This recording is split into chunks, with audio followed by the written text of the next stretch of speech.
Okay, അടുത്ത ക്വസ്റ്റ്യനിലേക്ക് പോകാം. Question number 18. A transformer has an efficiency of 80% and works at 10 volt and 4 kilowatt. If the secondary voltage is 240 volt, then the current in the secondary coil. Efficiency നമുക്കറിയാം, ഈറ്റ. Efficiency എന്ന് പറയുന്നത് എന്താ? Output power, the ratio of output power by ratio of input power ആണ്. Output എന്ന് പറയുമ്പം secondary ആണ്, power ആണ്. പവർ എന്ന് പറയുമ്പോൾ എന്താ?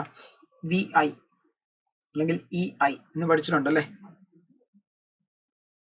V S I S secondary by primary V P I P. Eta എന്ന് പറഞ്ഞാൽ 80% ആണ് തന്നിട്ടുണ്ട്. 80% ആണ്. 80% എന്ന് പറയുമ്പോൾ 80/100. 80/100 എന്ന് പറയുമ്പോൾ ഡയറക്റ്റ് കൊടുക്കാം അല്ലേ.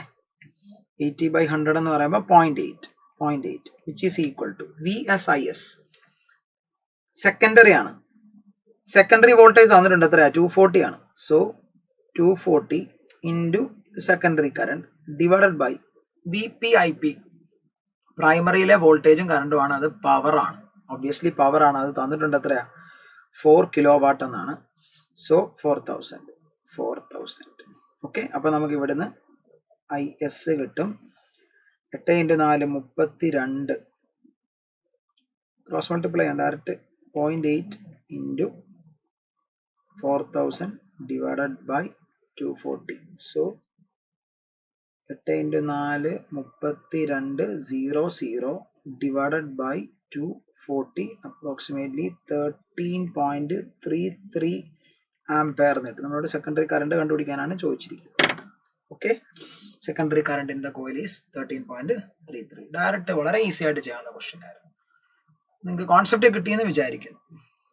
ഞാൻ എഫിഷ്യൻസിയുടെ ഒക്കെ ഇക്വേഷൻ പറയുന്നു, കോൺസെപ്റ്റ് ഡയറക്റ്റ് പറയുന്നുണ്ട്. വളരെ ഈസി ആയിട്ട് മനസ്സിലാക്കാവുന്നതേ ഉള്ളൂ. കാര്യങ്ങൾ നിങ്ങൾക്ക് സെറ്റാണെന്ന് വിശ്വസിക്കുന്നു. Thank you so much.